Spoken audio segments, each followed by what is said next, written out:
कुरान करीम के अंदर तकरीबन 150 आयात ऐसी हैं जिसमें अल्लाह ताला ने तक़वा की शान और तक़वा की अहमियत को बयान किया है।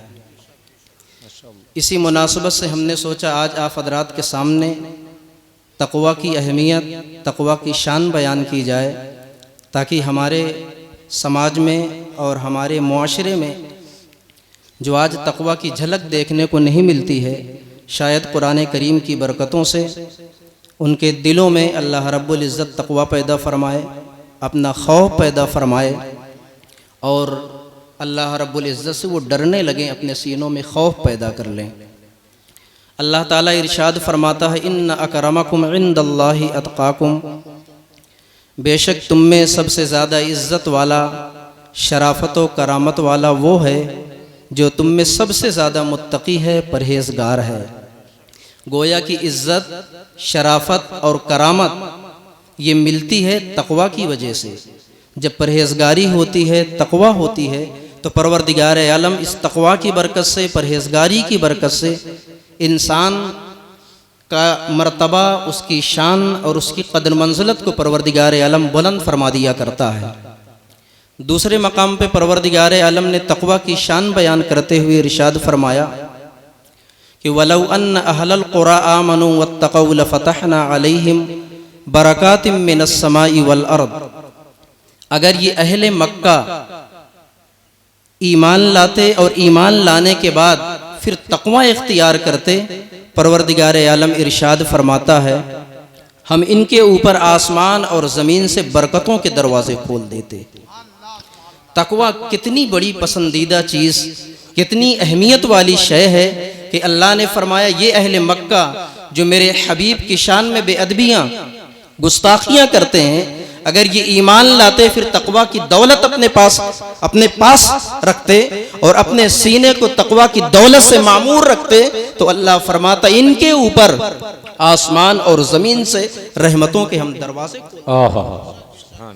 एक तीसरे मकाम पे परवरदिगार आलम इरशाद फरमाता है कि वलौ अन्न अहलल किताबी आमनू वत्तक़ौ लकफ़रना अन्हुम सय्यिआतिहिम वला अदख़लनाहुम जन्नातिन नईम।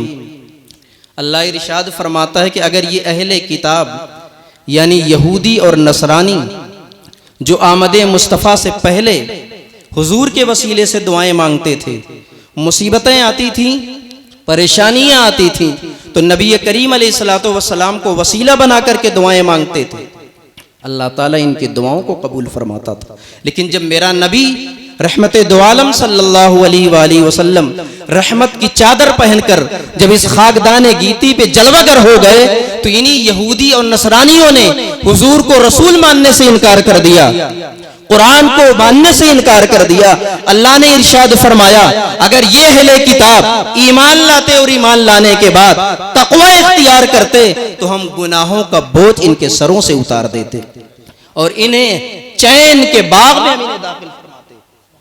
तक़वा कितनी बड़ी शान वाली चीज है कि अल्लाह ने इरशाद फरमाया कि अगर ये अहले किताब ईमान लाते, तक़वा इख्तियार करते, तो हम इनके गुनाहों का खोल, गुनाहों का मैल इनके सरों से उतार देते। एक मकाम पे परवरदिगार आलम ने यूं इरशाद फरमाया व इन तस्बिरू व तत्तक़ू ला यदुर्रुकुम कैदुहुम शैआ, कि मुखालिफीन दीनो इस्लाम अगर तुम्हें अज़ियतें दें, तुम्हें तकलीफें दें, तो ए अहले ईमान अगर तुम सब्र का दामन थामे रहो और तक़वा की दौलतें तुम्हारे पास रहें, तो इन मुखालिफीन दीनो इस्लाम की मक्कारियां और इनके मकरो फरेब तुम्हारा कुछ नहीं बिगाड़ सकती हैं। लेकिन शर्त यह है तक़वा की दौलत होनी चाहिए, तक़वा आपके सीने में होना चाहिए, अल्लाह का खौफ और अल्लाह का डर तुम्हारे सीने में होना चाहिए। एक मकाम पे परवरदिगार आलम ने यूं इरशाद फरमाया वमन यत्तक़िल्लाह यजअल लहू मखरजन व यरज़ुक़हु मिन हैसु ला यहतसिब, कि जो तक़वा इख्तियार करता है, अल्लाह से डरता है, अल्लाह उसके लिए नजात का रास्ता पैदा फरमा देता है और रोज़ी वहाँ से देता है, रिज़्क़ वहाँ से देता है कि जहाँ इंसान के फिक्र की रसाई और पहुँच नहीं हो सकती। तक़वा ऐसी दौलत है। ऐसे सरमाए का नाम है, ऐसी पूंजी का नाम है। नबी रहमत सल्लल्लाहु ताला अलैहि वसल्लम के एक सहाबी थे, अल्लामा अब्दुर्रहमान सफूरी ने इस वाक़े को अपनी किताब नुज़तुल मजालिस के अंदर जिक्र फरमाया। सहाबी रसूल का नाम था हज़रत अबू दजाना रदियल्लाहु ताला अन्हु। वो हुजूर के पीछे नमाज पढ़ते थे। फजर की नमाज पढ़ने के बाद अबू दजाना रदियल्लाहु ताला अन्हु दुआ का इंतज़ार नहीं करते थे, दुआ में शिरकत नहीं करते थे, बल्कि फौरन उठते थे और अपने घर आ जाते थे। अल्लाह के प्यारे हबीब अलैहिस्सलातु वस्सलाम ने एक मरतबा फरमाया, अबू दजाना तुम नमाज तो मेरी पीछे पढ़ते हो, लेकिन मुश्तरका दुआ में शिरकत किए बगैर तुम वापस क्यों चले जाते हो?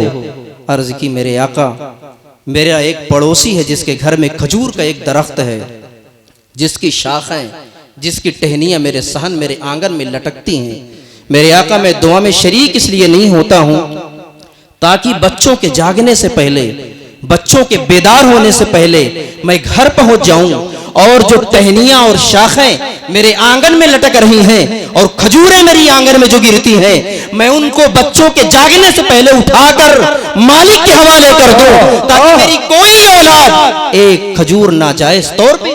बेशक, वाह वाह वाह वाह वाह, जिंदाबाद जिंदाबाद। अबू दजाना का हुआ था, हजरत अबू दजाना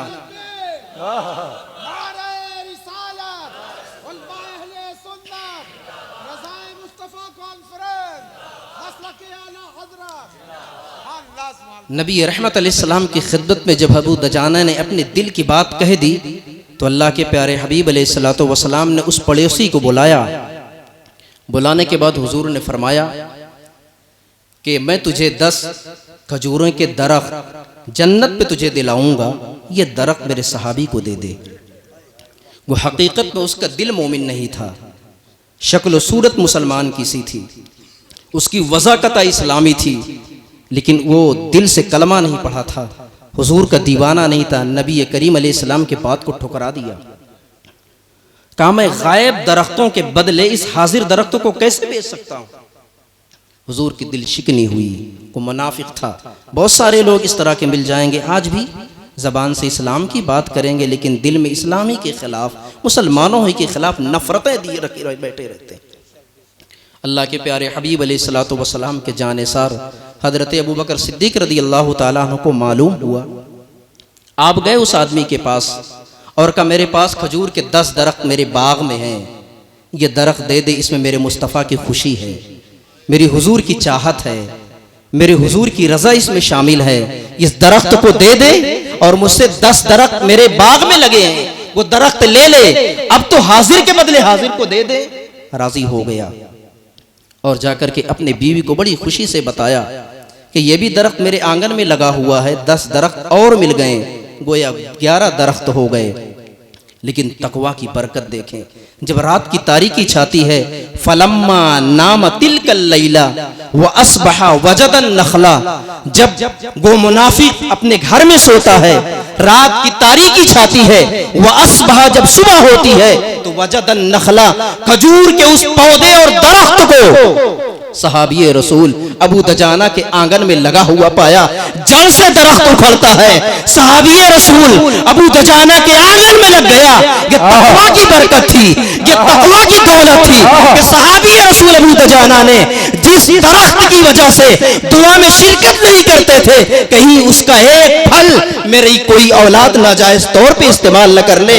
आज उस तकवा की बरकत ही सामने आई कि दरख्त जड़ से उखड़ता है, रात में आकर के अबू दजाना के आंगन और शहर में खड़ा हो। वाह वाह वाह। इन्न अकरमकुम इंदल्लाहि अतकाकुम, बेशक तुम में सबसे ज्यादा शराफत वाला, करामत वाला वो शख्स है जो सबसे ज्यादा मुत्तकी है, परहेजगार। तकरीर की आखिरी कड़ी हज़रात की खिदमत में नजर करता हूँ, दरूद पाक का नजराना पेश कर ले। अल्लाहुम्मा सल्ली अला सय्यदना व मौलाना मुहम्मद इम्मादनिल जूदी वल करम वालिहि व बारिक वसल्लिम सल्लु अलैहि सलातुम व सलामन अलैका या रसूल अल्लाह सल्लल्लाहु तआला अलैहि वसल्लम। इमामुल अइम्मा काशिफुल गुम्मा इमाम आज़म अबू हनीफ़ा रज़ियल्लाहु ताला अन्हु को मजूसियों ने एक मरतबा गिरफ्तार कर लिया, कैद कर लिया।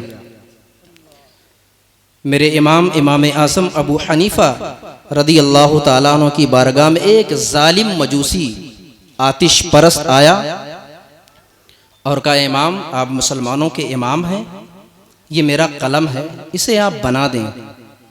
किसी ज़माने में सरपत का कलम होता था, आदमी चाकू से या ब्लेड से बनाता था, अब वो दौर ख़त्म हो गया है। आया और इमाम आज़म अबू हनीफ़ा रदी अल्लाह ताला अन्हु की बारगाह में, वो जालिम था, मजूसी था, अक़ीदा उसका सही नहीं था। मेरे इमाम की खिदमत में कलम पेश किया और कहा, इसे आप बना दें। मेरे इमाम ने इनकार फरमाया, नहीं बना सकता। कहा, इसकी वजह क्या है? आखिर इस कलम को बनाने में, तराशने में कितना वक्त सर्फ होगा? मामूली से वक्त में मेरा कलम तैयार हो जाएगा, आप बना करके हमें पेश कर दें। मेरे इमाम ने इनकार फरमाया। जब उसने वजह पूछी, आप बनाना क्यों नहीं चाहते? मेरे इमाम ने इरशाद फरमाया, परवरदिगार आलम क़यामत के दिन फरिश्तों से इरशाद फरमाएगा कि जालिमों को, सितमगरों को, जुल्मों सितम के पहाड़ तोड़ने वालों को मेरे सामने पेश किया जाए और साथ में उन लोगों को भी पेश किया जाए जो जालिम का हिल्फ करते थे, जो जालिम का साथ देते थे, जो उसके साथ नशिस्त बर्खास्त किया करते थे। चुनांच मेरे इमाम ने फरमाया, मैं तेरा कलम इसलिए नहीं बना सकता कि जो सजा एक जालिम को मिलेगी वही सजा उस आदमी को मिलेगी जिसने जालिम की मदद किया होगा, जिसने जालिम की साथ दी होगी, जिसने जालिम के साथ उठना और बैठना किया होगा। मेरे इमाम ने फरमाया, मैं हरगिज नहीं बना सकता कहीं क़यामत के दिन जालिमों के मदद करने वालों की फहरिस्त में मेरा नाम। अल्लाह अल्लाह अल्लाह। जरा अपने गिरबान में झांक करके देखें, जो बदअकीदों के साथ उठना बैठना, हर तरह के रिश्ते कायम रखने पर फख्र और खुशी महसूस करते हैं, ये मेरे इमाम इमाम आज़म अबू हनीफ़ा रदी अल्लाह ताला अन्हु थे। एक कलम इसलिए नहीं बनाया, यह आपकी तक़वा, यह आपकी परहेजगारी थी।